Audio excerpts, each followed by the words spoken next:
احادیث جو مختلف ابواب کے تحت ذکر کی جا رہی تھیں، ہم باب التواضع اور اس میں وارد ہونے والی احادیث کو مطالعہ کر رہے تھے۔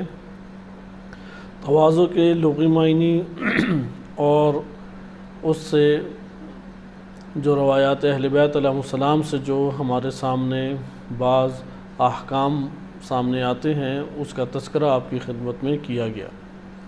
آج ہم تھوڑا دقت کے ساتھ اس موضوع کو لے کے چلیں گے۔ علماء اخلاق نے تواضع کو در حقیقت تکبر کے علاج کے طور پہ بیان کیا ہے، لہذا انشاءاللہ یہ باب الکبر ابھی آئے گا تو اس میں ہم دوبارہ تواضع کی طرف لوٹیں گے، لیکن انتہائی اختصار کے ساتھ۔ یہاں پہ چونکہ ہم تفصیلاً اس کا مطالعہ کر رہے ہیں تو باب الکبر میں جب علاج ہم اس کا پڑھیں گے تو تب آپ کی خدمت میں اختصار کے ساتھ اس کو بیان کیا جائے گا۔ تواضع کے لغوی معنی آپ نے ملاحظہ کیا ہے کہ موجود مقاییس لغہ سے آپ نے دیکھا کہ تواضع کا مطلب حط الشیء ہے، یعنی ایک شے اپنے مقام سے نیچے آ جائے، یا الخفض، خفض کہتے ہیں پستی یا نیچے کی طرف آنے کو، یعنی انسانی نفس کا نیچے کی طرف آنا۔ آج ہم اس کی تعریف جو جامع السعادات میں ملا مہدی ناراقی رحمۃ اللہ علیہ نے ذکر کی ہے، اس تعریف کے ضمن میں تواضع کو مطالعہ کرتے ہیں۔ اس طرف توجہ رہے کہ تواضع کا کلمہ اگرچہ قرآن کریم میں نہیں وارد ہوا، لیکن اس کا معنی قرآن کریم میں بعض آیات کے ضمن میں ہم کو دکھائی دیتا ہے، لہٰذا اس کے معنی کے اوپر ہمیں توجہ رکھنی چاہیے، اور روایات اہل بیت علیہ السلام میں کثرت سے یہ کلمہ استعمال ہوا ہے اور اس کی تفصیلات ذکر کی گئی ہیں۔ علماء اخلاق نے اس کو تکبر کے علاج کے ضمن میں زیر بحث لائے، اور علماء عرفان یعنی عرفاء وہ سیر و سلوک کی راہ میں اس کو ایک اساسی اور اہمیت کا حامل درجہ دیتے ہیں، لہٰذا خواجہ عبداللہ انصاری رحمۃ اللہ علیہ نے منازل السائرین میں تواضع کو ذکر بھی کیا ہے اور اس کے 3 درجات ذکر کیے ہیں، جن میں سے پہلا درجہ دین کے لیے تواضع دکھانا ہے کہ انشاءاللہ اس کی طرف اشارتاً ہم آئیں گے، لیکن تفصیل اس کی مطالعہ کریں گے کہ جو احادیث مبارکہ میں وارد ہوا ہے۔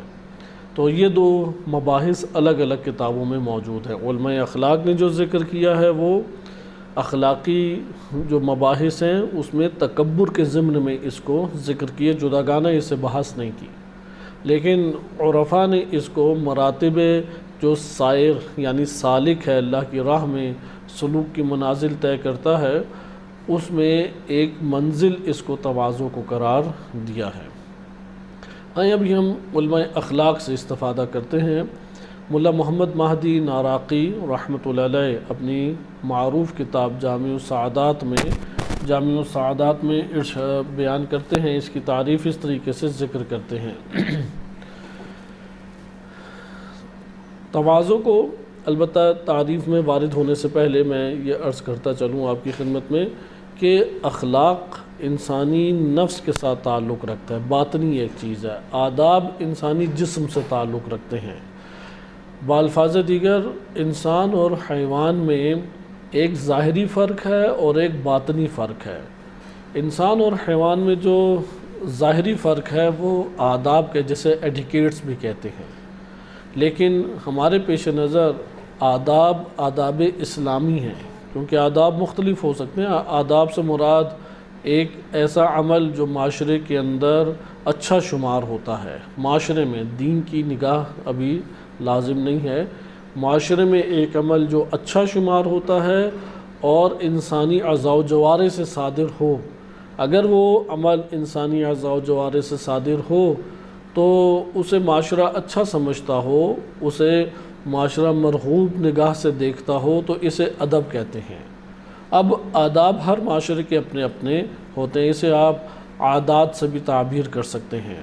مثلا بعض جگہوں کے اوپر پگڑی پہننا ادب کی علامت ہے، شرفاء یا باشرف انسانوں کی علامت ہے۔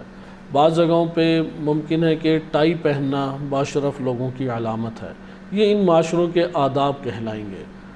ہم آداب اسلامی کے قائل ہیں۔ آداب اسلامی وہ آداب ہیں کہ اللہ تعالیٰ نے انبیاء علیہم السلام کو جن آداب کے اوپر خلق فرمایا اور ان آداب کی تعلیم فرمائی اور ان آداب کو انجام دینے کی تلقین فرمائی۔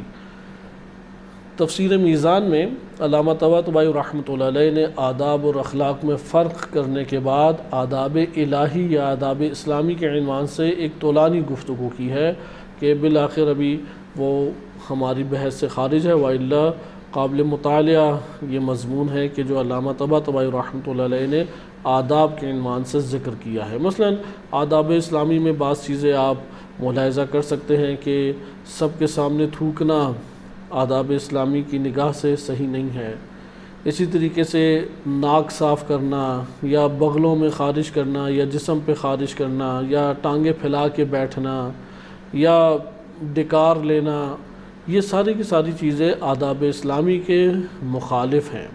اسی طرح اونچی آواز میں کہے لگانا یا اور اس طرح کا موضوع طولانی موضوع ہے، یہ بد اخلاقی نہیں شمار ہوتی، یہ آداب کے خلاف ہے، آداب الہی کے خلاف ہے، آداب اسلامی کے خلاف ہے۔ ایسا ہو سکتا ہے معاشروں میں جو رائج آداب ہیں ان آداب سے موافقت آداب اسلامی کی ہو، اور یہ بھی ممکن ہے مخالفت آداب اسلامی کی ہو۔ اگر موافقت ہے تو بہت خوب، وہاں پہ آداب اسلامی اور آداب علاقائی وہ دونوں متحد نظر آتے ہیں، لیکن اگر آپس میں ٹکراؤ ہو تو ہمیں یہاں پہ آداب اسلامی کو بالاتر قرار دینا چاہیے۔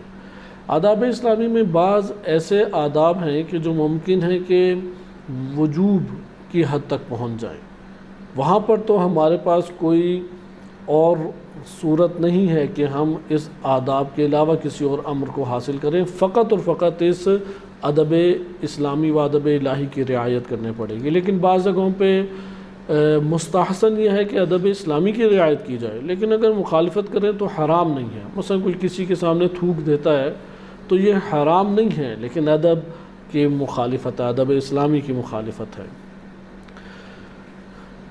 بہرحال یہ ایک طولانی موضوع ہمارا بنتا ہے۔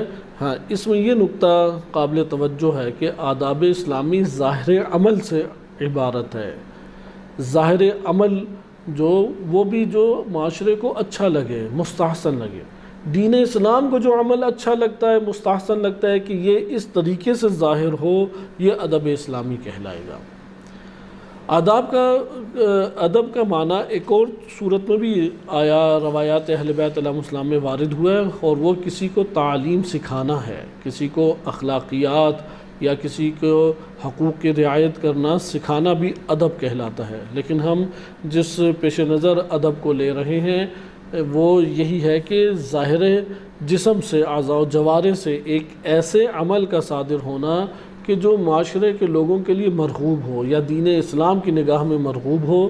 اگر دین اسلام کی نگاہ میں مرغوب، مستحسن، خوبصورت وہ انداز عمل شمار ہوتا ہے تو اس انداز عمل کو ہم ادب الہی و ادب اسلامی قرار دیں گے، اور اگر معاشرے والوں کے لیے وہ انداز عمل اچھا شمار ہوتا ہے تو اس کو ہم معاشرے کی نگاہ میں ادب یا ایٹیکیٹس قرار دیں گے۔ بس ادب کا اگر ہم مترادف کلمہ لے کے آنا چاہیں تو عمل نہیں ہے، خالی عمل ادب نہیں کہلاتا، کیونکہ عمل ممکن ہے کہ انجام پائے تو لوگوں کو اچھا لگے، ممکن ہے برا لگے۔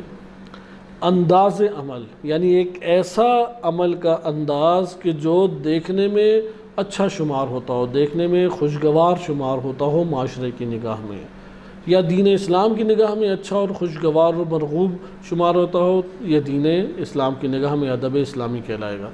اخلاق کا تعلق انسانی نفس کے ساتھ ہے، انسانی باطن کے ساتھ ہے، لہذا انسان کی اندرونی خلقت جس سطح کے اوپر جس مرتبے تک پہنچ چکی ہے، اس مرتبے کو اخلاق سے تعبیر کیا جائے گا۔ اس لیے انسان کی جو باطنی خلقت ہے، روحی نشوونما ہے، وہ مستحسن بھی اور حسن بھی ہو سکتی ہے اور قبیح بھی ہو سکتی ہے۔ قبیح ہو تو یہ بد اخلاق ہے، اور مستحسن اور حسن ہو تو یہ اخلاق حسنہ یا اخلاق فاضلہ کہلائے گا۔ اس کو ایک اور طرح بھی بیان کیا جاتا ہے کہ انسانی نفس کے اندر انسانی روح کی صورت کو اخلاق کہا جاتا ہے۔ صورت بمعنی یعنی ملاقات کے نتیجے میں انسان ایک مرتبے پر پہنچا ہو، یعنی جتنے ملاقات انسان کو حاصل ہیں وہ انسان کی روح کی نشاندہی کر رہے ہیں، لہذا ملاقات کے مجموعے کو اخلاق کہا جاتا ہے۔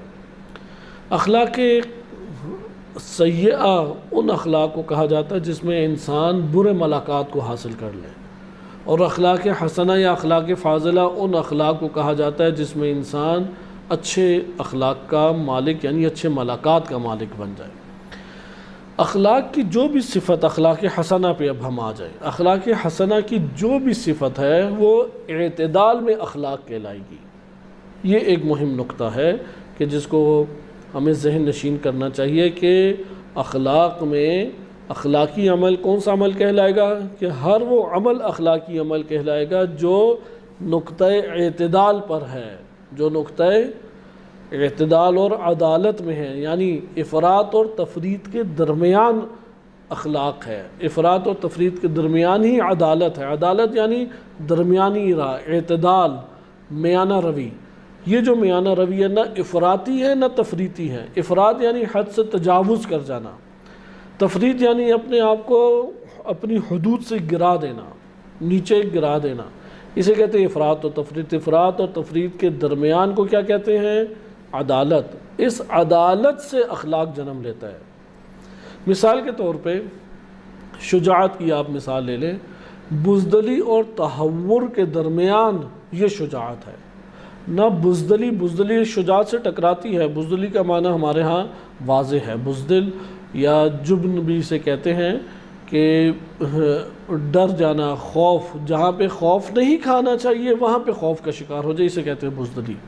جہاں خوف کھانا چاہیے وہاں پہ خوف سے اپنے آپ کو وابستہ کرنا یہ بزدلی نہیں کہلاتا۔ مثال کے طور پہ فقر سے ڈرنا اور گھبرانا، جن و بھوتوں سے ڈرنا، موت سے ڈرنا، یہ جو مختلف دنیا کے چلے جانے سے ڈرنا یا خوف، یہ بزدلی کے اندر نمایاں چیز ہے۔ تہور کہتے ہیں کہ بغیر کسی سبب کے اپنے آپ کو خطرے میں ڈال دینا، یعنی غیر عقلائی ایک عمل انجام دیتے ہوئے خطرات میں اپنے آپ کو ڈال دینا۔ ان دو کے درمیان شجاعت ہے۔ تواضع بھی اسی طریقے سے، اصل میں تواضع تک آپ کی پہنچانا مقصود تھا، اس لیے یہ چند منٹوں کی تمہید آپ کی خدمت میں باندھی، جس میں چند ہمارے پاس نکات، تکراری نکات تھے لیکن تذکر کے باب سے ہمارے لیے مفید ہیں۔ لہذا اخلاق کی جتنی بھی صفات ہیں، مثلا شجاعت ہے، سخاوت ہے، یا اسی طریقے سے تواضع ہے، یا اور ہم اخلاق فاضلہ، اخلاق حسنہ لے آئیں، شکر ہے، رضا ہے، صبر ہے، سارے جتنے بھی آپ لیتے آئیں وہ سارے نقطہ اعتدال پر پہنچیں تو وہ اخلاقی وصف بنے گا اور مثبت شے بنے گی۔ افراط میں چلا جائے یا تفریط اپنی حدود سے نیچے گر جائے یا اپنی حدود سے تجاوز کر جائے، ہر دو صورتوں میں یہ معتدل نہیں ہے، یہ عدالت کے دائرے میں نہیں کہلائے گا۔ تواضع کسے کہتے ہیں؟ تواضع کا مطلب ہے کہ تکبر اور ذلت کے درمیان کی جو راہ ہے اسے اختیار کرنا تواضع ہے۔ لہذا تواضع نہ تکبر ہے اور تواضع نہ ذلت قبول کرنا ہے، ذلیل و خوار ہونا ہے یا ذلت سے وابستہ ہونا ہے، ہر دو کے درمیان جو ہے یہ تواضع کہلائے گی۔ کہ آج آپ کی خدمت میں ذلت و تواضع میں فرق بھی ذکر کیا جائے گا۔ بہرحال یہ نقطہ ہمارے لیے واضح ہوا کہ تواضع تکبر اور ذلت کے درمیان نقطہ اعتدال کا نام ہے۔ آئیں اب ہم تواضع کے عنوان سے وہ تعریف پڑھتے ہیں کہ جو ملا مہدی ناراقی رحمۃ اللہ علیہ نے ذکر کی ہے، کہ ذکر کرتے ہیں قد اشیر الی ان ضد الکبر التواضع، کہ یہ پہلے آپ کی خدمت میں اشارہ کیا جا چکا ہے کہ تکبر کی ضد تواضع ہے۔ تکبر کا سب سے بہترین علاج علماء اخلاق نے لکھا ہے، تکبر کا سب سے بہترین علاج وہ تواضع ہے۔ پھر آگے خود تواضع کی تعریف کرتے ہیں، وَهُوَ انکسار انکسار یعنی اپنے آپ کو توڑنا، اپنے آپ کو مثلاً عاجزی کی طرف لے کے آنا، خضوع کی طرف لے کے آنا۔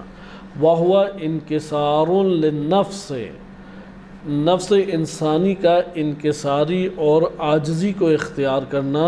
کس طریقے سے؟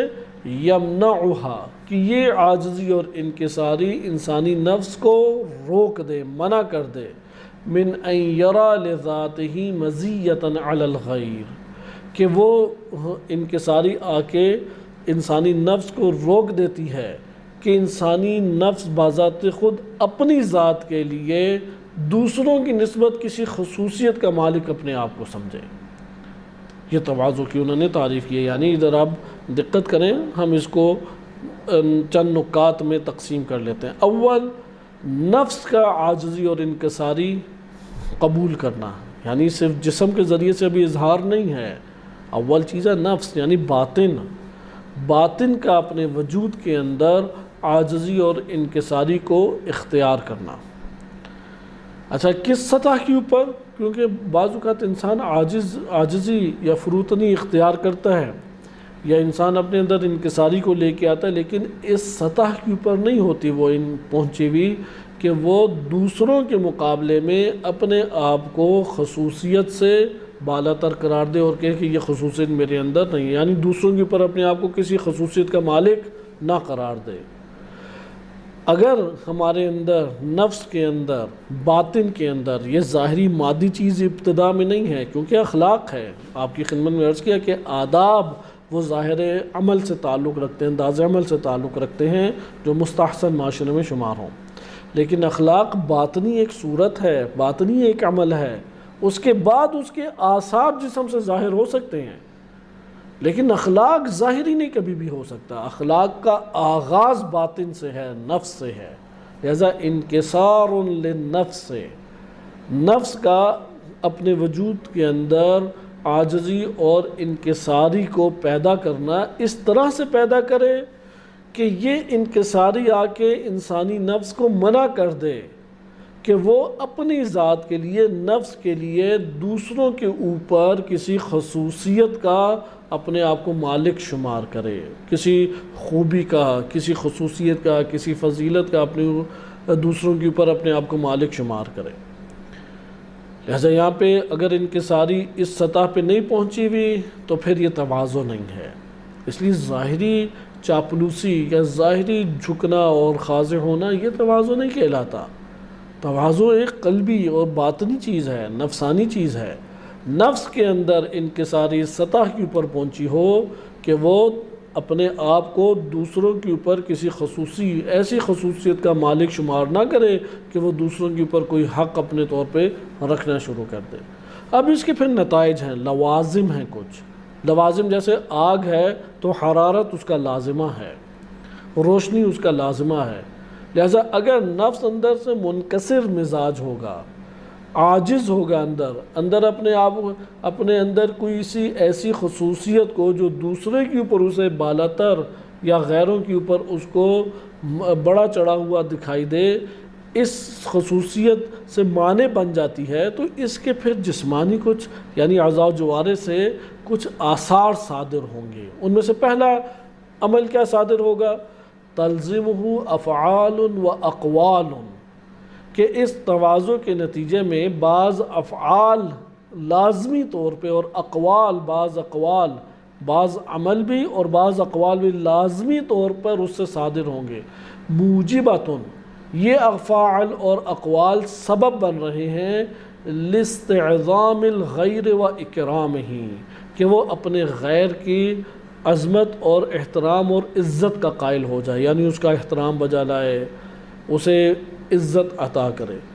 والمواظبۃ علیہا اقوى معالجۃ لازالۃ الکبر، اور اگر اسی صفت کے اوپر کوئی شخص مسلسل اپنے نفس کو برقرار رکھتا ہے تو یہ سب سے بڑا طریقہ علاج ہے تکبر کو زائل کرنے کا۔ اس سے بڑھ کر تکبر کو زائل کرنے کا شاید کوئی اور علاج نہ ہو۔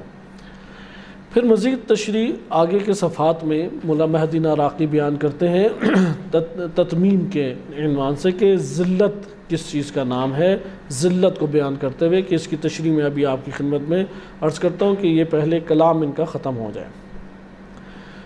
چند صفحے چھوڑ کے پھر کیونکہ احادیث انہوں نے ذکر کی، احادیث تو ابھی ہم بے توفیق الہی الکافی سے پڑھیں گے، تو احادیث کو ذکر کرنے کے بعد اپنی گفتگو کو مکمل کرنا چاہتے ہیں، اس لیے تتمیم کے نام سے، یعنی گفتگو میں اپنی تمام کر دوں، مکمل کر دوں۔ تواضع اور ذلت میں فرق کو انہوں نے ذکر کیا ہے۔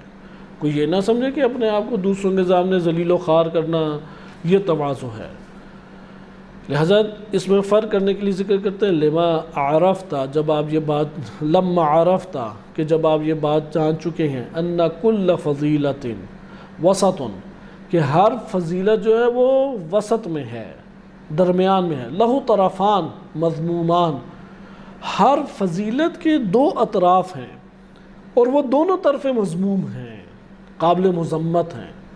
فاحد طرفی التواضع، تواضع کی دو طرفین میں سے ایک طرف کیا ہے؟ کبر، تکبر ہے، کما عرفتہ، جیسے آپ گزشتہ صفحوں میں جان چکے ہیں۔ وہو من طرف الافراط، یہ حد سے تجاوز کرنا، یہ افراطی چیز ہے، تکبر افراط ہے۔ وآخرہما، دوسرا مضموم کیا ہے؟ تفریطی مقام کون سا ہے؟ آخرہما الذلہ والتخاصص، اپنے آپ کو خسیس، پست، ذلیل، حقیر کرنا۔ وہو من طرف التفریط، یہ تفریطی ایک پہلو ہے۔ کما ان الکبر مذموم، جس طرح سے کبر مذموم ہے، فکذالک المذلۃ، اسی طریقے سے ذلت کا شکار ہونا، والتخاصص، اور اپنے آپ کو حقیر پست کرنا، ایضاً مذموم، یہ بھی مذموم ہے۔ اذ کلا طرف الامور ذمیم، کیونکہ اس کے دونوں اطراف جو ہیں وہ قابل مذمت ہے۔ والمحمود، قابل حمد و ثناء اور قابل فضیلت کیا چیز ہے؟ هو التواضع، وہ ہے تواضع، من دون الخروج الى شیء من الطرفین، وہ کب ہوتی ہے؟ جب ان دونوں طرفوں سے باہر نہ جائے تو اس وقت یہ تواضع ہے۔ اذ احب الامور الی اللہ اوسطها، کیونکہ اللہ کو سب سے زیادہ جو امور پسند ہیں وہ کون سے ہیں؟ کہ وہ امور جو وسط میں رہ کے انجام دیے جائیں، نہ افراطی ہوں نہ تفریطی ہوں۔ وَهُوَ أَن يُعْطِي كُلَّ ذِي حَقٍّ حَقَّهُ، کیونکہ یہ اوسط کون سے امور ہوتے ہیں؟ کہ ہر ذی حق کو اس کا حق دینا، یعنی جو حق اس کا بنتا ہے وہ دے دینا۔ وَهُوَ الْعَدْلُ، اور اسی کو عدل کہتے ہیں۔ وَلَا وَقَعَ فِي طَرَفِ النُّقْصَانِ فَلْيَرْفَعْ نَفْسَهُ إِذْ لَيْسَ لِلْمُؤْمِنِ أَن يَذِلَّ نَفْسَهُ، کہتے ہیں کہ اگر نقصان کی طرف یہ واقع ہو جائے، کوئی شخص اپنے نفس کو نقصان کے حوالے کر دے، تو مومن کی یہ صفت نہیں ہے، چونکہ مومن وہ ہوتا ہے جو اپنے نفس کو ذلیل و خوار نہ کرے۔ لہذا یہ پھر آگے ہمارے پاس باب آ جاتی ہے کہ تخاصص، تزلزل، پستی، حقارت، یہ تفریطی امور ہیں، اس کی طرف ہمیں آگے نہیں بڑھنا چاہیے۔ یہاں پہ بڑے خوبصورت طریقے سے ایک اور مطلب کو بھی ذکر کیا، تواضع کیا ہر جگہ مثبت چیز ہے؟ کہ ہر جگہ نہیں ہے، اعتدال میں۔ تو اسی ضمن میں آگے بڑھتے بڑھتے یہاں تک پہنچتے ہیں کہ ٹھیک تواضع ہونا ضروری ہے۔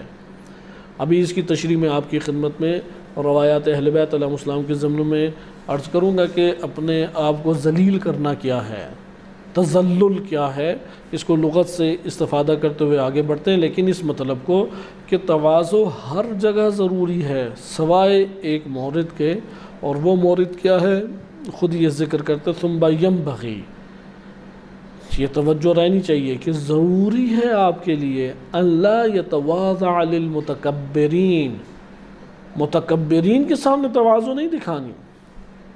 اذ الانکسار والتذلل لمن يتكبر ويتعزز مع كونه من التخاصص والمذلة المذمومة يوجب اذلال هذا المتكبر، چونکہ اگر آپ انکساری اور تذلل دکھائیں گے، یعنی اپنے نفس کو عاجزی کی صورت میں دکھائیں گے اس شخص کے لیے کہ جو متکبر ہے، اور وہ شخص کہ خود حقیقت میں پست ہے، خود حقیقت میں مذموم طور پہ وہ ذلیل و خوار ہونے کے قابل ہے، کہ یہاں پہ یتعزز مع کونہ من التخاصص والمذلہ المذمومہ، یعنی اگر کوئی شخص انکساری دکھائے، اس متکبر خود شخص عالی نہیں ہے، اندر سے پست انسان ہے، اس لیے اپنی بڑائی کا دعوے دار ہے، کیونکہ تکبر ردائے الہی ہے۔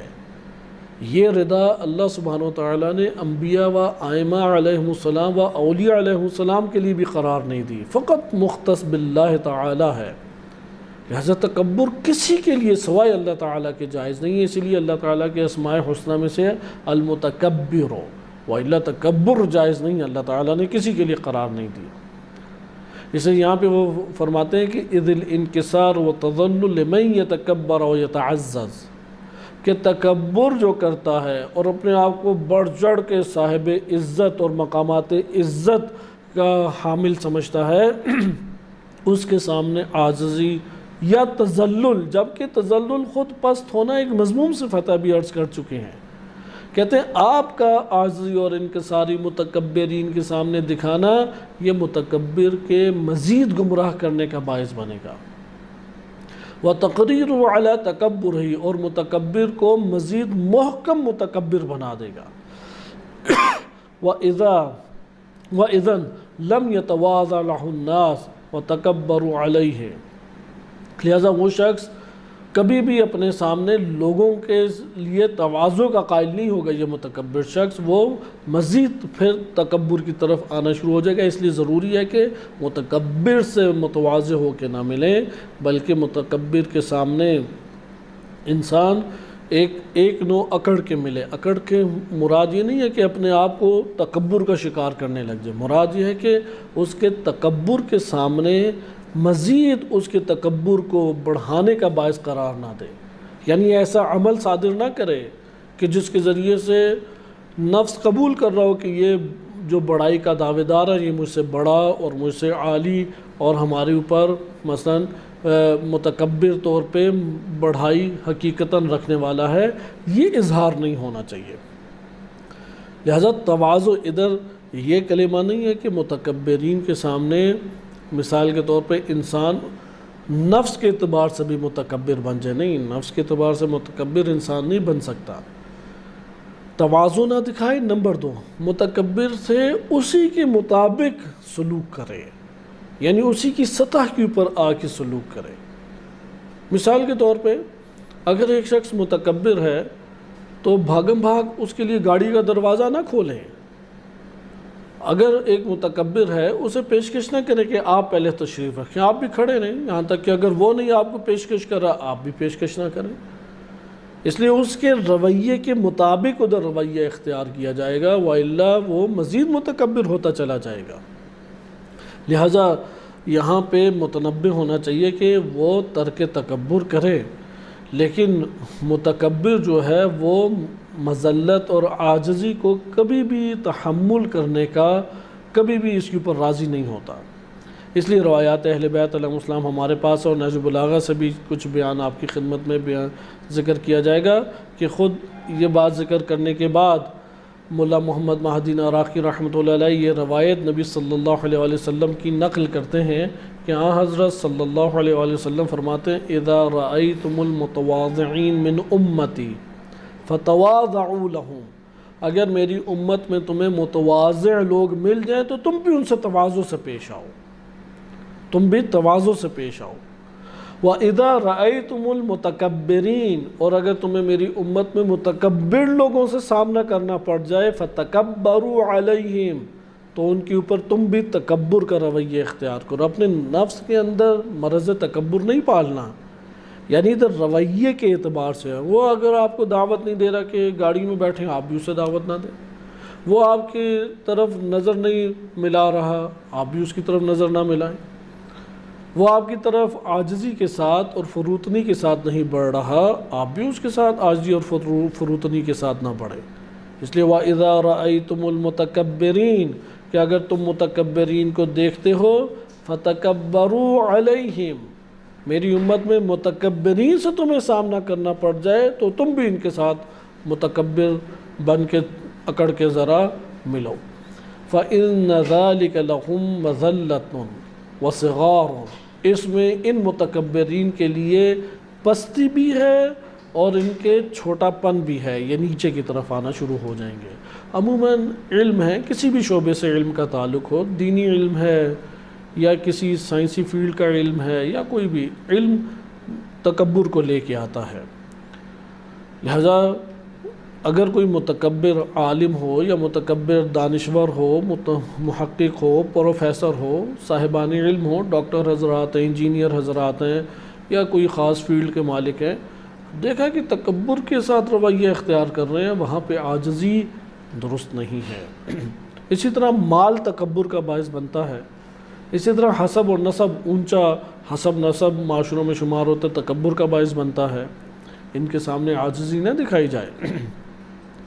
اسی طریقے سے منصب اور قدرت وہ تکبر کا باعث بنتا ہے، لہذا کوئی بڑا کرنیل جرنیل ہو یا اسی طریقے سے کوئی بڑی شخصیت ہو، وہ اگر بڑی شخصیت تواضع کا اظہار کریے، تواضع سے ملے، لیکن اگر یہ بڑے منصبدار لوگ وہ اکڑ کے ملیں تو ان سے اکڑ کے ملنا چاہیے۔ یہ ہمیں خود دین اسلام نبی صلی اللہ علیہ وسلم کی یہ احادیث علماء اخلاق نے نقل کی ہیں، اس سے یہ سبق ہمیں مل رہا ہے۔ اپنے اندر وہ مرض تکبر نہیں پالے گا، لیکن متکبر کے تکبر کو توڑنے کے لیے اس کے ساتھ متکبرانہ رویہ اختیار کرے گا، اور یہ جو متکبرانہ رویہ اختیار کرنا ہے یہ اس کی ذلت اور پستی ہے۔ مثال کے طور پہ ایک بڑا مالدار شخص ہے یا ایک بہت بڑا تاجر ہے یا بڑا منصبدار ہے، کوئی بڑے بڑے عہدوں کا مالک ہے یا بہت بڑی علمی شخصیت ہے لیکن متکبر ہے اور پروٹوکول اپنا بہت بڑا چاہتا ہے۔ اب پروٹوکول کے لیے وہاں پہ افراد نہیں ہیں، ہم مثلا پہنچ جاتے ہیں وہاں پہ، یا ہم میں سے کوئی ایک فرد ہے، امت رسول صلی اللہ علیہ وسلم میں سے ایک فرد ہے۔ اب دیکھ رہے ہیں کہ یہ ہمارے ساتھ نہ سلام کرنے میں پہل کر رہا ہے، نہ بات چیت صحیح طریقے سے کر رہا ہے، نہ نظر ملا رہا ہے، اور اپنے آپ کو اپنی بڑائی کے انداز سے ظاہر کر رہا ہے، تو یہاں پہ لازم ہے کہ وہاں پہ اس کی طرف نہ قدم بڑھایا جائے، اس کی طرف سلام کرنے میں پہل نہ کی جائے کہ متکبر، کیونکہ سلام میں پہل کرنا عاجزی کی علامت ہے۔ اس کے ساتھ بیٹھ کے کھانا نہ کھایا جائے، کیونکہ بیٹھ کے کسی کے ساتھ کھانا کھانا عاجزی کی علامت ہے، اس لیے اس کے لیے زیادہ پیشکش نہ کی جائے، پیشکش کرنا یہی تواضع کی علامت ہے۔ لہذا ہم نے دیکھا کہ اس کے مختلف طرح کے ہمارے پاس پھر مراتب آ جاتے ہیں، لیکن اس روایت کو میں دوبارہ آپ کی خدمت میں پڑھ دوں کہ یہ ایک استثنائی مورد ہے۔ متکبرین، اذا رأیتم المتواضعین من امتی، اگر میری امت میں تمہیں متواضع افراد مل جاتے ہیں، فتواضعوا لهم، ان کے لیے تم تواضع سے کام لو۔ وَإِذَا رَأَيْتُمُ الْمُتَكَبِّرِينَ، اگر تمہیں متکبر کوئی دکھائی دیتا ہے، فَتَكَبَّرُوا عَلَيْهِمْ، تو ان سے تکبر کا رویہ اختیار کرو۔ فَإِنَّ ذَلِكَ لَهُمْ مَذَلَّةٌ وَصِغَارٌ، اور اسی میں ان لوگوں کے لیے پستی اور چھوٹا پن ہے۔ امیر المومنین علیہ السلام کی کہ یہ والے پہلو ہمارے لیے مکمل ہو جائے، امام علی علیہ السلام کا نہج البلاغہ میں ایک خوبصورت جملہ ہے، 406 نمبر حکمت قصار ہے، اور یہ روایت دیگر کتب میں بھی وارد ہوئی ہے۔ امام علی علیہ السلام اس میں بیان فرماتے ہیں کہ ما احسن تواضع الاغنیاء للفقراء طلبا لما عند اللہ، کس قدر خوبصورت عمل ہے اغنیاء امیر لوگ فقیر کی، فقراء کی تواضع کریں۔ کیوں کریں؟ جو اللہ کے پاس اجر موجود ہے اس کو طلب کرنے کے لیے، فقیر سے نہیں کچھ طلب کرنا، فقیر سے نہ جزا چاہیے نہ شکریہ، نفس کو ہم پہنچائیں اس مرحلے پہ۔ یہ قرآن کی تعلیم و تربیت ہے کہ انما نطعمکم لوجہ اللہ، سورہ دہر میں جب اہل بیت علیہ السلام نے اپنی روٹیاں دے دیں سائل کو، فقیر کو، مسکین کو، تب یہ قرآن کریم کی آیت نازل ہوئی کہ انہوں نے آگے سے شکریہ یا جزا ادا کرنا چاہیے، تو انہوں نے اس سے بھی منع کر دیا، کہا انما نطعمکم لوجہ اللہ، ہم نے اللہ کی خوشنودی کے لیے، اللہ کی خاطر تمہیں کھلایا ہے، لا نرید منکم جزاء ولا شکورا، نہ تم سے اس عمل خیر کے بدلے میں جزا چاہیے نہ شکریہ چاہیے۔ شکریہ بھی اپنے پاس رکھو، جزا بھی اپنے پاس رکھو۔ ہاں اچھے انداز میں آپس میں گفتگو کرنی ہے، تواضع سے ملنا مسئلہ نہیں ہے، لیکن اس عمل کو یاد نہ بار بار دلاؤ، شکریہ ہمیں نہیں چاہیے، یہ تو ہم نے اللہ کے لیے کیا تھا نہ کہ تمہارے لیے۔ جب اللہ کے لیے کیا تو جو اللہ کے پاس ہے وہی ہمارا اجر ہے، جو اللہ کے پاس ہے وہی ہم چاہتے ہیں۔ ادھر بھی یہ دیکھیں کلمات کیا ہیں، ما احسن تواضع الاغنیاء للفقراء، کس قدر خوبصورت امیر لوگوں کا یہ عمل ہے کہ وہ فقراء کے لیے تواضع دکھائیں۔ فقیر کے سامنے تواضع کا دل نہیں مانتا، خصوصاً اس کو فرد جس کو وہ عطا کرتا ہے، کیونکہ بالآخر خدا کی یہ تقسیم ہے کہ بعض کو خدا نے دوسروں کے اوپر معاشرے کے اعتبار سے، مال کے اعتبار سے یا علم کے اعتبار سے یا حسن جمال کے اعتبار سے یا کسی اور کمالات کے اعتبار سے بعض کو دیگر بعض کے اوپر فوقیت دی ہے۔ مثلا کسی کے پاس اگر مال زیادہ ہے، ہنر کسی اور کے پاس ہے، اب وہ ہنر کے اعتبار سے اس مالدار پر فوقیت رکھتا ہے، لیکن یہ جو ہنرمند ہے یہ مال کا محتاج ہے، اس اعتبار سے مالدار اس پہ فوقیت رکھتا ہے۔ تو پوری دنیا اسی طرح گھری ہوئی ہے، ہر فرد ایک جہت سے کسی کے اوپر فوقیت رکھتا ہے تو دوسری جہت سے اس کے ماتحت بھی ہے، لہذا جس جہت سے وہ فوقیت رکھتا ہے وہاں پہ اس کا فوقیت والا ہاتھ بالآخر وہ ممدوح ہے، وہ مستحسن ہے، وہ قوت کا مالک شمار ہوتا ہے، اس لیے وہاں پہ اپنے نفس کو پکڑنا ضروری ہے۔ لہذا علم کے ذریعے سے اپنے اندر تکبر نہ پیدا ہونے دے، مال کے ذریعے سے تکبر پیدا نہ ہونے دے، ذہانت فطانت یا کسی اور کمال اور مہارت کے ذریعے سے تکبر پیدا نہ ہونے دے، نفس کو پکڑ کے رکھے۔ ما احسن تواضع الاغنیاء للفقراء، اغنیاء فقیروں کے سامنے جو تواضع دکھاتے ہیں کتنا خوبصورت اور بہترین عمل ہے۔ اور کیوں یہ امیر لوگ کام کر رہے ہیں؟ طلبا لما عند اللہ، اللہ کے پاس جو کچھ ہے اسے طلب کرنا چاہتے ہیں، فقیر سے انہیں کوئی غرض نہیں ہے۔ فقیر کو وہ علم دے رہے ہیں، فقیر کو مال دے رہے ہیں، فقیر کی مثلا تواضع کر رہے ہیں، کھانا کھلا رہے ہیں یا کوئی اور اسے نعمات خدا میں سے اللہ تعالیٰ نے جو ان امیروں کو نعمت دیا اسے عطا کر رہے ہیں، یہ سب کی سب چیزیں وہ اللہ کی خاطر انجام دے رہے ہیں۔ کہتے ہیں کتنا خوبصورت عمل ہے۔ پھر آگے فرماتے ہیں وَأَحْسَنُ مِنْهُ، اور ایک عمل تو اس سے بھی بہترین ہے، کیونکہ یہ عمل بھی بہترین ہے لیکن ایک عمل اس سے بھی بہترین عمل ہے، اور وہ عمل کیا ہے کہ فقیروں کی طرف اس عمل کا ہونا ہے کہ وَأَحْسَنَ مِنْهُ، اس سے بھی بہترین عمل وہ کیا ہے؟ الفقراء علی الاغنیاء، تیہ الفقراء علی الاغنیاء اتکالا علی اللہ سبحانہ۔ بس اغنیاء نے جو تواضع دکھائی تھی وہ اس وجہ سے تھی کہ جو کچھ اللہ کے پاس موجود ہے وہ اسے لینا چاہتے ہیں، اس لیے فقیروں کے سامنے تواضع دکھاتے ہیں۔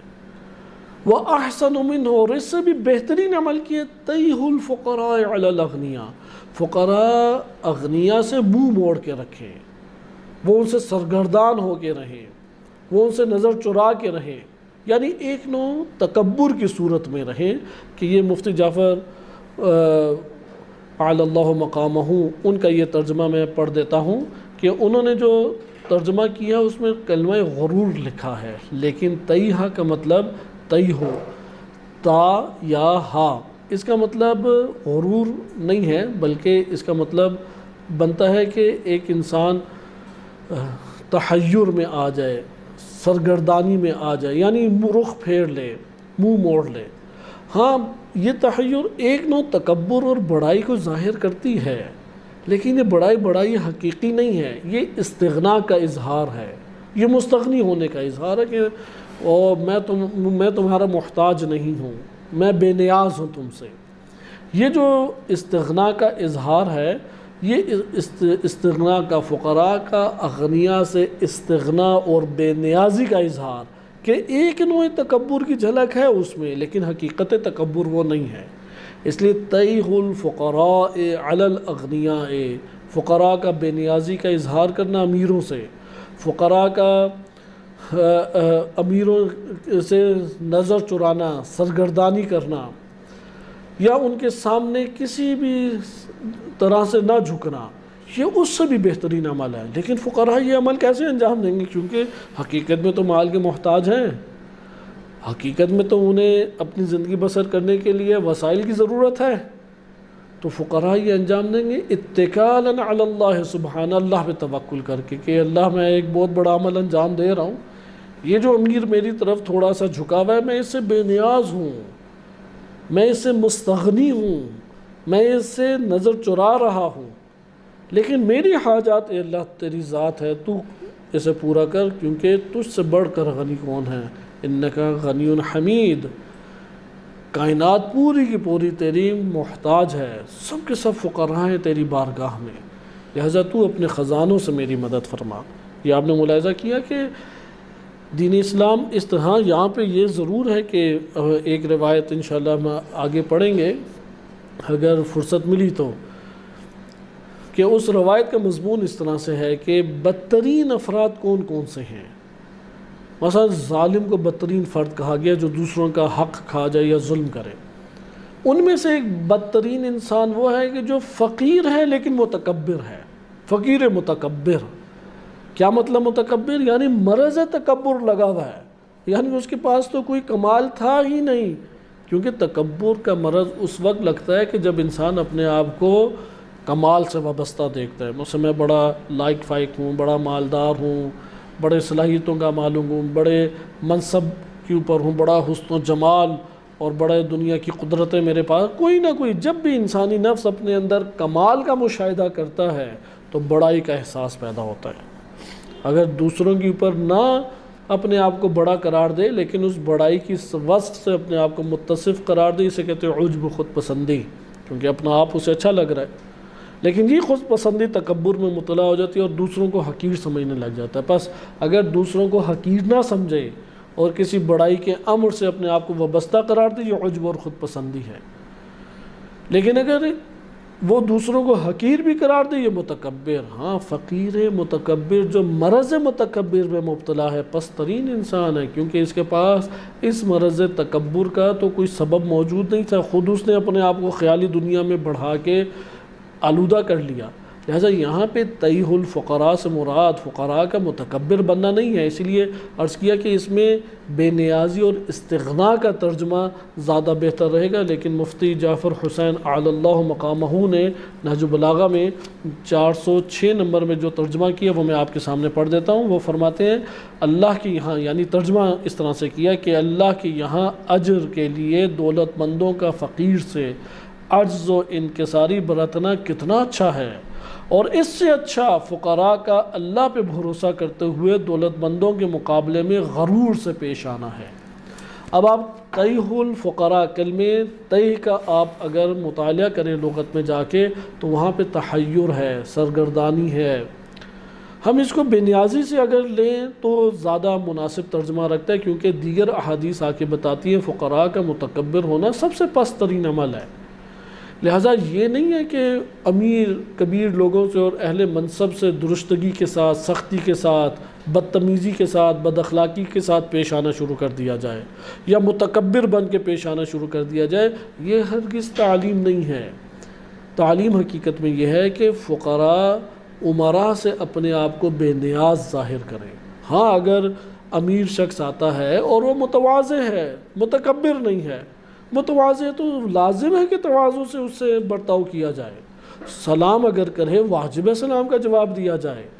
اسی طریقے سے اگر وہ نیکی کرتا ہے اس نیکی کو قبول کیا جائے کہ ہاں یہ اس کی نیکی ہے، اور اللہ تعالیٰ نے جو اسے عنایت کیا اس نے ایمانی جذبے کے ساتھ راہ الہی میں خرچ کیا ہے۔ اگر کسی کمال کا وہ کسی کمال کے اوپر فائز ہے، کسی کمال سے مثلا وابستہ ہے، متصف ہے، اس کا ادھر احترام بنتا ہے، مثلا مومن ہونے کے اعتبار سے احترام ہے، راہ الہی میں مال خرچ کرنے کے اعتبار سے مجاہدین میں اس کا شمار ہونے شروع ہو جائے گا۔ اگر وہ متواضع بھی ہے تو پھر تو اس کا اجر اور زیادہ ہے۔ اگر عابد ہے، ذاکر ہے، یعنی ذکر الہی کرنے والا ہے، یعنی یہ مراتب امراء کے لیے محفوظ ہیں۔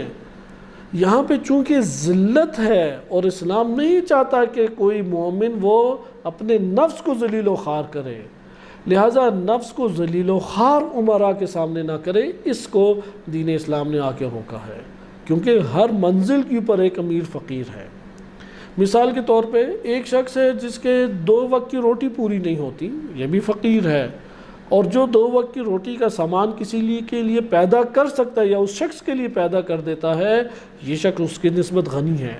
لیکن یہ جو غنی ہے ممکن ہے اپنے بالا کے اعتبار سے فقیر ہو، جیسا آج ریاستوں میں آگے کہ پاکستان ایک فقیر ریاست شمار ہوتی ہے، ہمیشہ مانگتے ہوئے دکھائی دیتی ہے، لہذا اس کے رؤساء پاکستانی عوام کے اندر اغنیاء شمار ہو رہے ہیں، لیکن جہان کے اندر ذلت و رسوائی کا شکار ہو رہے ہیں کہ جو طاقت کے اعتبار سے بڑا ہے یا جو ڈالر یا ریال یا پاؤنڈ یا یورو کے ڈھیر لگا دیتا ہے، اس کے سامنے یہ ریاست کے حکمران جو ہیں وہ جھکے ہوئے ہیں۔ اس جھکنے کی مذمت ہے۔ دین اسلام نہیں چاہتا کہ فقیر مومن وہ اپنے نفس کو امراء کے سامنے ذلت اور پستی میں مبتلا کرے۔ یہاں پہ ایک اور نقطہ بھی ممکن ہے کہ عالم تکبر کرے، متکبر عالم نہیں کہلائے گا، لیکن ایک دفعہ یہ ہوتا ہے کہ جیسا مال کے سامنے عاجزی اور انکساری کا رویہ نہ اختیار کرنا فقراء کے لیے قرار دیا، بلکہ بے نیازی کا رویہ اختیار کریں۔ کوئی سوچ سکتا ہے کہ میں بھی جاہل فقیر جاہل ہوں، کیونکہ دین اسلام میں فقر کی 2 شاخیں ہیں، 2 قسمیں کی گئی ہیں، ایک فقر مالی ہے اور ایک فقر جہالت ہے۔ یہ جو روایات ہم سنتے ہیں آیت اللہ جوادی عاملی حفظہ اللہ تعالی اور بعض بزرگان کے مطابق کہ جس میں کہ فقر ایک دروازے سے داخل ہو تو ایمان دوسرے سے خارج ہو جاتا ہے، اس سے مراد فقر جہالت ہے، فقر مالی نہیں۔ لہٰذا یا یہ کہ جو کہا گیا کہ فقر جو ہے یہ موت ہے، تو وہ فقر جہالت ہے۔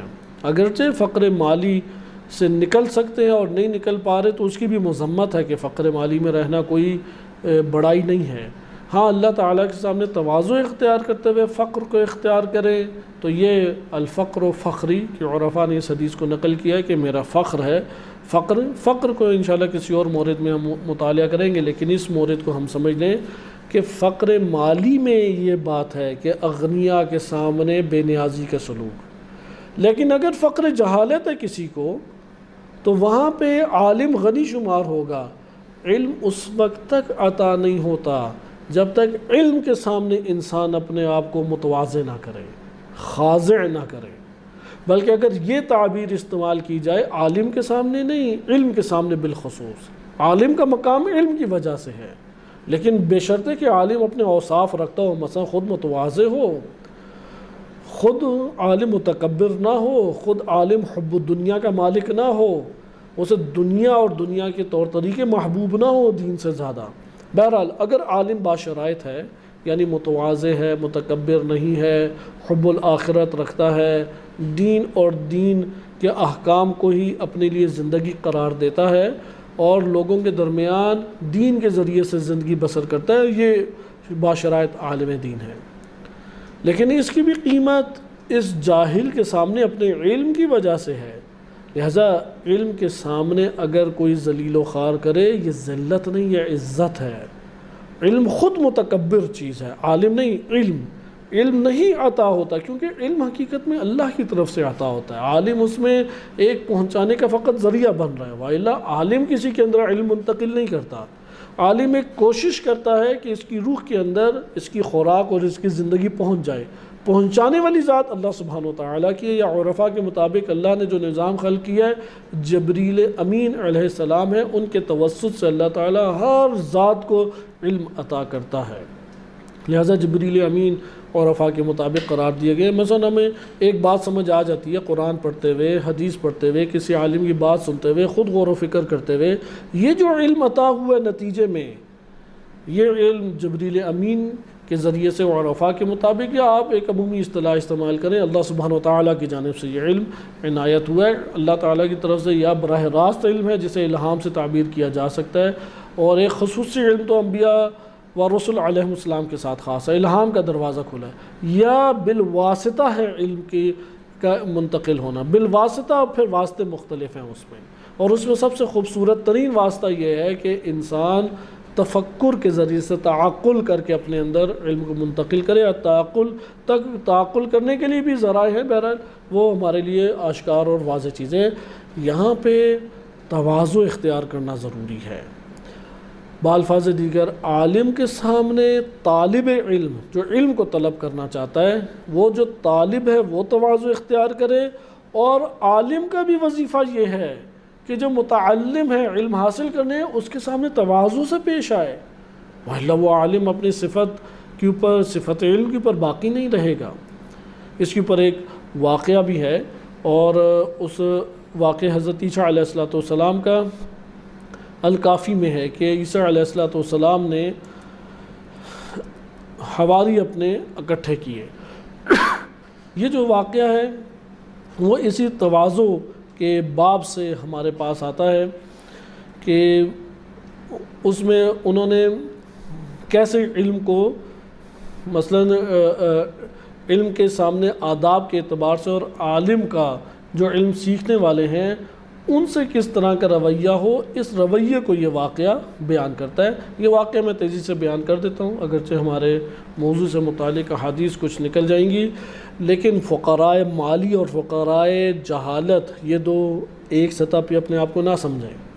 فقراء مالی استغنا اور بے نیازی کے ذریعے سے اغنیاء کو تکبر میں ڈالنے سے بچائی رکھیں گے، اور اپنی بے نیازی اور استغنا کی وجہ سے اغنیاء جو راہ الہی میں ان فقراء کے اوپر تواضع برتتے ہوئے خرچ کرتے ہیں اور اللہ کے پاس جو کچھ ہے وہ طلب کرتے ہیں، اس میں اغنیاء کامیاب ہو جائیں گے. لیکن فقر جہالت ہو تو ادھر عالم کے سامنے وہ تواضع اختیار کرے جو طالب ہے علم کا، اور عالم اس متعلم جو علم حاصل کرنے آیا ہے اس کے سامنے تواضع اختیار کرے. اس واقعے کو آپ ملاحظہ کریں، الکافی میں یہ واقعہ موجود ہے کہ حضرت عیسیٰ علیہ السلام نے حواریین کو جمع کیا اور کہا یا معشر الحواریین، جلد نمبر 1 صفحہ 36 میں ہے کہ یا معشر الحواریین لی الیکم حاجت. اپنے حواری یعنی اپنے اصحاب کو، کیونکہ یہ اصحاب عیسیٰ علیہ السلام سے علم کسب کیا کرتے تھے. بڑا تعجب آور یہ واقعہ ہے کہ علم کسب کیا کرتے تھے، تربیت اپنی کرتے، تزکیہ نفس عیسیٰ علیہ السلام سے کیا کرتے تھے. تو کہا کہ میرے اصحاب آ جاؤ، اکٹھے ہو، ایک میری حاجت ہے، کیا پوری کرو گے؟ اقضوہا لی، میرے لیے کیا تم یہ میری حاجت پوری کر دو گے؟ تو بے چین تھے، فوراً کہا لبیک یا عیسیٰ بن مریم. کہا کہ قالو، انہوں نے کہا کہ قضیت حاجتک یا روح اللہ، اے روح اللہ آپ کی حاجت حتماً و حتماً پوری کی جائے گی. فقام، حضرت عیسیٰ علیہ السلام کھڑے ہوئے اور انہوں نے کہا کہ تم سارے کے سارے ادھر بیٹھو اور اپنے پاؤں سامنے کر لو. تو عیسیٰ علیہ السلام خود کھڑے ہوئے، فغسل اقدامہم، اور ایک ایک کر کے سب کے پاؤں کو انہوں نے دھویا. فقالو، وہ چیخ اٹھے کہ کننا نحن احق بہذا یا روح اللہ، اے روح اللہ اس کے مستحق تو ہم تھے کہ ہم آپ کے قدم مبارک کو دھوئیں، ہم اس کے مستحق تھے، آپ نہیں. آپ سے زیادہ ہمیں یہ حق پہنچتا ہے کہ ہم یہ عمل انجام دیں. تو عیسیٰ علیہ السلام نے جواب دیا ان احق الناس بالخدمت العالم، لوگوں میں خدمت کرنے کا سب سے زیادہ جو فرد حق رکھتا ہے وہ عالم دین ہے، وہ عالم ہے. انما تواضعت ہکذا، میں نے اس لیے یہ نوع تواضع اختیار کی ہے لکیما تتواضعوا بعدی فی الناس، تاکہ لوگوں میں میرے بعد تم لوگ بھی تواضع سے پیش آؤ. اکڑ کے پیش نہ ہو کہ تمہارے پاس لوگ دین لینے آئے، تمہارے پاس لوگ علم لینے آئے تو تم ایک اکڑ کے آ کے بیٹھ جاؤ. نہیں، تواضع سے میرے بعد لوگوں کے درمیان پیش آؤ. کیسی تواضع؟ کتواضعی لکم، جیسی میں نے تمہارے لیے تواضع کی ہے. ثم قال عیسیٰ، پھر عیسیٰ علیہ السلام نے فرمایا بالتواضع تعمر الحکمت لا بالتکبر، تواضع کے ذریعے سے حکمت جو ہے وہ تعمیر ہوتی ہے، عمارت اس کی حکمت کی قائم ہوتی ہے تواضع کے ذریعے سے، تکبر کے ذریعے سے نہیں. وَكَذَلِكَ فِي السَّهْلِ يَنْبُتُ الزَّرْعُ لَا فِي الْجَبَلِ، بالکل اسی طریقے سے کہ جیسے کھیتی اگتی ہے نرم زمین پہ، پہاڑوں پہ تھوڑی کھیتی جا کے اگتی ہے۔ لہٰذا آپ نے یہ دیکھا کہ کس طریقے سے عیسیٰ علیہ السلام نے تواضع برتی۔ اب یہاں پہ ہمارے ذہنوں میں فوراً آتا ہے کہ جا کے عالم کے قدم دھوئے جائیں۔ بلا شک و شبہ کہ جس ذات نے روح کو تشکیل دیا ہے، کیونکہ عالم وہ انسانی نفوس کی ارواح کو تشکیل دیتا ہے، ان کی صورت گری کرتا ہے، ان میں علم منتقل کرتا ہے، تزکیہ کرتا ہے، تربیت کرتا ہے، ان کو آگاہ کرتا ہے، خبردار کرتا ہے۔ لہٰذا یہ ہاتھ بوسہ لینے کے قابل ہیں کہ جس نے مثلا میری روح کو تعمیر کیا ہے، میرا حق بنتا ہے کہ اس کے ہاتھوں کا بوسہ لیا جائے کہ کتنے پاکیزہ اور کتنی بڑی نعمت اللہ تعالیٰ نے میرے لیے یہ خلق کی۔ لیکن ادھر تواضع کا ایک اور دائرہ کار ہے کہ اگر عالم ہی متکبر ہوگا تو کیسے علم ایک بندہ لے کے جائے گا؟ لہٰذا وہ تو علم کو جو طلب کرنے آتا ہے وہ تو اندر متواضع ہوتا ہی ہے۔ لہٰذا ادھر فرمایا کہ عالم کا یہ وظیفہ ہے کہ اس طریقے سے تواضع اختیار کرے۔ یقیناً آج کے معاشرے میں یہ مشکل عمل ہے کہ جوتے اتروا کے، جرابے اتروا کے ان کے پاؤں دھلوائے جائیں، لیکن مراد یہ ہے کہ اس طرح کی تم تواضع اختیار کرو کہ وہ لوگ آسانی سے تم سے لے جائیں علم۔ ہاں یہاں پہ یہ نقطہ ضرور ہے کہ بعض ایسے جہلا آتے ہیں کہ جو سوال تو کرتے ہیں لیکن اندر سے علم کے طلبگار نہیں ہوتے، الجھنا چاہتے ہیں۔ آپ ان سے تواضع اختیار کریں گے، وہ احمق اور نادان بنا کے چلے جائیں گے۔ یہ مورد ایک جدا ہے، یہ حواریوں کے ساتھ عیسیٰ علیہ السلام نے انجام دیا، عام لوگوں کے ساتھ نہیں۔ لہٰذا وہ جو خصوصی ترین شاگردان ہیں ان کے اوپر عالم کو مہربان اس نوعیت سے ہونا چاہیے، متواضع اس نوعیت سے ہونا چاہیے، تاکہ ان کے وجود میں علم، حکمت جو ہے وہ تعمیر ہو، حکمت جو ہے وہ نشوونما پائے، کیونکہ نرم زمین پہ کھیتی اگتی ہے، سخت زمین کے اوپر کھیتی نہیں اگتی۔ یہاں پہ یہ مطلب تو ہمارے لیے آشکار ہوا۔ تواضع اور ذلت میں ایک فرق، اور شرح احادیث الکافی انشاءاللہ اگلے درس میں ہم ملتوی کرتے ہیں، کیونکہ بعض اور ایسے مصادیق ذکر کرنا ضروری ہیں، اگرچہ جو اخلاق اسلامی کے عنوان سے کتب میں معلومات تھیں ان کے مجموعی آپ کے سامنے تذکرہ کیا گیا ہے، لیکن انسان اپنی زندگی میں پیش آنے والے حالات اور واقعات میں نہیں بہت سارے موارد پہچان پاتا ہے، اس لیے کئی مثالیں آپ کی خدمت میں ذکر کرنا لازم قرار پائیں۔ اس میں اپنی گفتگو ختم کرتے ہوئے ہم اس فرق کو اب لغت کی روشنی میں مزید آشکار کرتے چلیں کہ اگلے درس میں ہم موارد تواضع و موارد ذلت، یعنی کون سے امر انجام دے تو یہ تواضع کہلائے گا، اور کون سا عمل انجام دوں تو یہ ذلت کہلائے گا، اس کو ہم انشاءاللہ تعالی مطالعہ کریں گے۔ تواضع اور تذلل میں فرق کیا ہے؟ الفروغ اللغویہ، ابو ہلال عسکری 395 ہجری میں ان کی وفات ہے، انہوں نے تواضع اور تذلل میں فرق کو بیان کیا ہے۔ ذلت کہتے ہیں حقارت کو، ذلت ہمیشہ منفی معنی میں استعمال نہیں ہوتا، لہذا معجم المقاصد سے لغہ میں تحریر کی ہے۔ ذلت کا مطلب ہوتا ہے ایک انسان کا پست ہو جانا یا ایک انسان کا کمزور پڑ جانا، استکانہ ہے، ضعف ہے، عجز ہے، کمزور پڑ جانا، ضعیف ہو جانا یا جھک جانا۔ خضوع کو بھی معجم المقاصد سے لغہ میں خضوع معنی کیا گیا ہے تذلل کا، یعنی ذلت کا۔ ذلت یعنی خاضع کسی کے سامنے ہو جانا، جھک جانا۔ اس لیے اگر مثلا گھوڑے نے سر جھکایا ہوا ہے تو یہ فرس ذلول، اب یہ سر جھکانا اس کا ایک اچھی علامت ہے یہ، یا قرآن کریم میں تعبیرات یہ اس حوالے سے مثبت بھی آئی ہیں، مثلا پودوں کا، پھلوں کا جھکا ہوا جنت میں ہونا، ان کے لیے صفت ذلول استعمال کی جا سکتی ہے۔ تو ذلت کیا ہوتا ہے؟ خاضع ہونا، کسی کے سامنے جھک جانا، یا کمزوری اور عجز کی وجہ سے پستی میں گر جانا، کمزوری اور عجز کی وجہ سے، عاجزی کی وجہ سے پستی میں گر جانا۔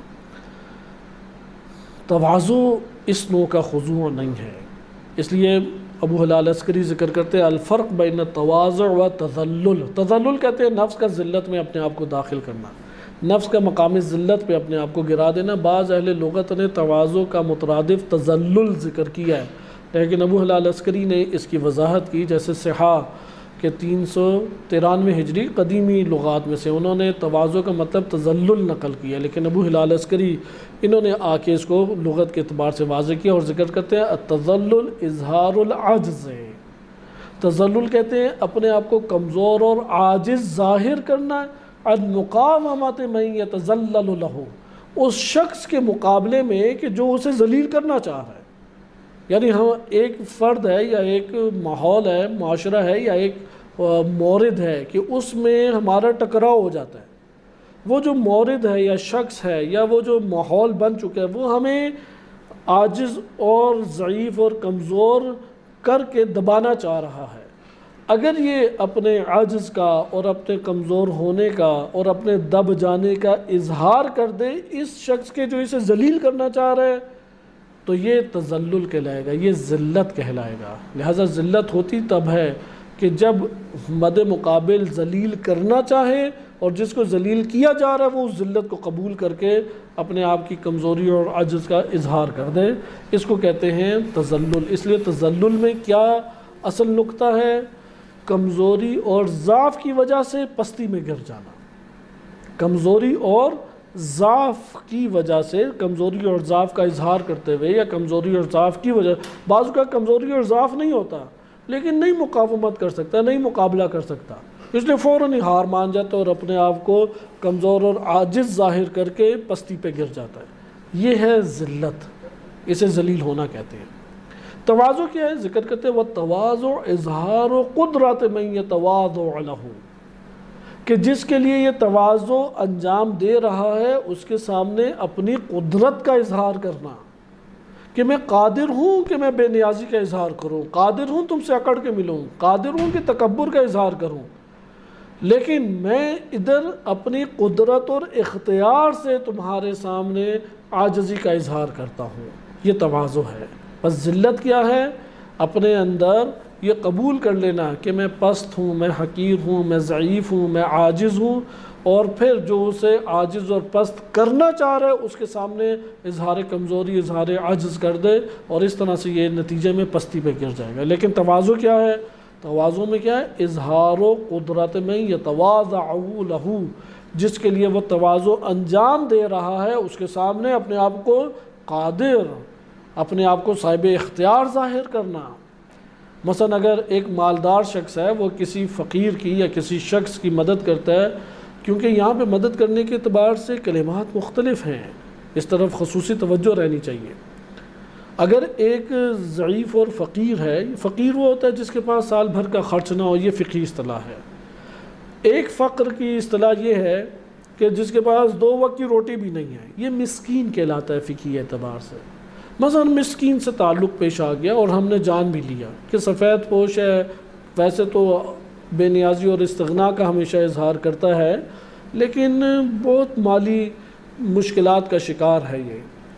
لہٰذا یہ بھی توجہ رہے کہ ذاتیات کے لیے فقراء کا اغنیاء سے بے نیازی اور استغنا کا اظہار یہ مستحسن ہے جیسا آپ پڑھ چکے ہیں، لیکن دین کی خاطر کسی سے مطالبہ کرنا یا مدد طلب کرنا یا مال کا تقاضا کرنا یہ بلندی کی طرف لے کے جاتا ہے. کیونکہ اللہ سبحانہ و تعالیٰ نے امام حسین علیہ السلام کے لیے بھی یہ رکھا ہے کہ حل من ناصر ینصرنا کی صدا بلند کی جائے، یعنی دین کے قائم کرنے کے لیے مدد کا طلب کرنا یہ عزت کا باعث ہے، لیکن اپنی ذاتیات کے لیے مدد کا طلب کرنا یہ ذلت کی طرف انسان کو لے کے جاتا ہے. اس لیے جتنا مستغنی ہو سکتا ہوئے.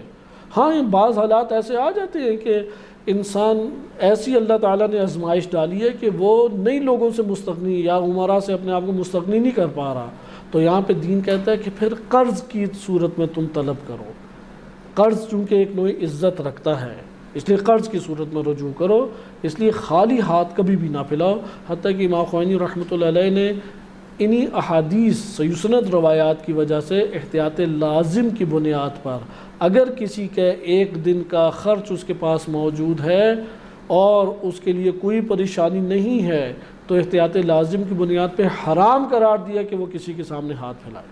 بہرحال آپ ادھر آ کے دیکھا کہ تواضع میں اظہار قدرت ہے. کیسے اظہار قدرت ہے؟ ایک مالدار ہے وہ کسی پہ خرچ کرتا ہے، اگر دونوں برابر ہیں تو یہ ہدیہ کہلاتا ہے. ہدیہ بھی ایک نوع تواضع ہے۔ ہدیے کا مطلب یہ ہوتا ہے کہ میں اور آپ معاشرتی سطح پہ برابر ایک سٹیٹس رکھتے ہیں، اس لیے احترام ہدیے میں زیادہ پایا جاتا ہے۔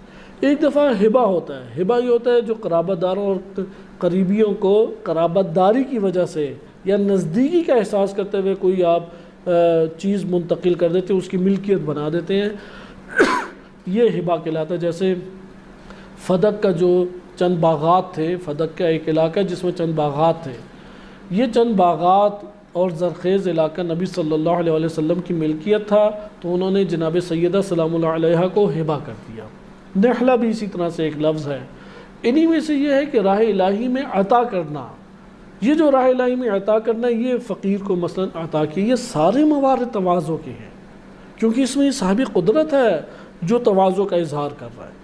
اس لیے اگر صاحب قدرت ہو اور صاحب قدرت قرار دیتے ہوئے اپنے آپ کو کسی کے سامنے عاجزی اور انکساری کا اظہار کرے، یہ تواضع ہے۔ تواضع اظہار قدرت من یتواضع لہ سواء کان ذا قدرت علی المتواضع او اولا۔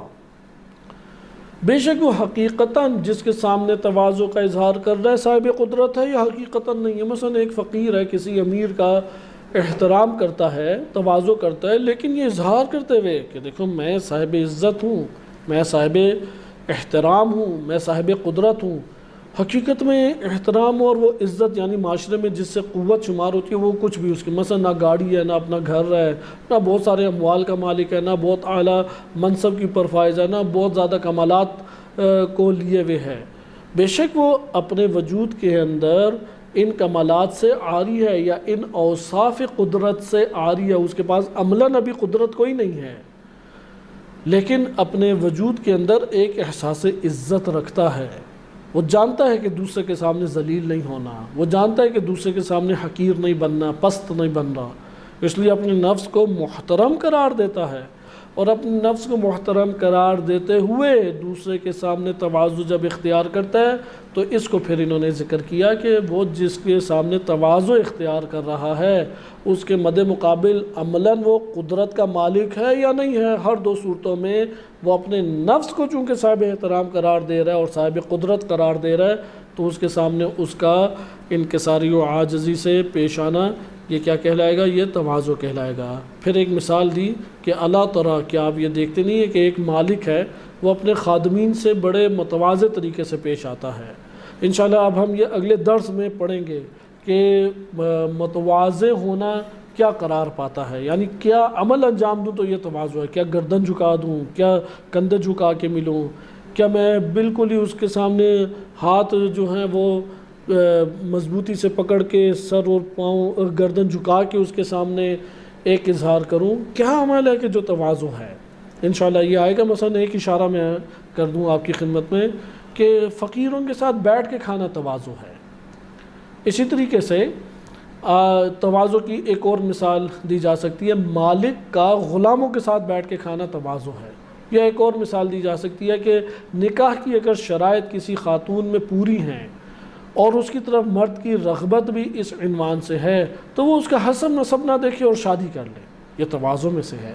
یہ اگلے انشاءاللہ درس میں مورد آئے گا۔ لہٰذا یہاں پہ انہوں نے ذکر کیا کہ اگر مالک ہے وہ اپنے خادمین سے تواضع سے پیش آتا ہے اور ان سے معاملہ جو ہے وہ احسن طریقے سے کرتا ہے، یہاں پہ مالک صاحب قدرت ہے، تو یہاں پہ یہ نہیں کہا جائے گا مالک نے اپنے آپ کو ذلیل کیا، کہا جائے گا مالک نے تواضع دکھائی۔ اس کے مد مقابل اگر غلام ہے وہ مالک سے انتہائی عاجزی سے پیش آتا ہے، گھبراتا رہتا ہے، ڈرتا رہتا ہے، اپنے آپ کو پست اور حقیر سمجھتا ہے کہ ہم مثلا پاکستانی اصطلاح میں کمی کمین ہیں، ہم لوگوں کی کیا حیثیت ہے، ہم لوگوں کے پاس کیوں مال ہے، کوئی مال ہی ہمارے پاس موجود نہیں ہے، اور یہ احساسات کے ذریعے سے بیچارے بن کے کسی کے سامنے جھک جائیں، یہ تذلل ہے، یہ تواضع نہیں ہے، یہ تذلیل اپنے آپ کی کرانا ہے۔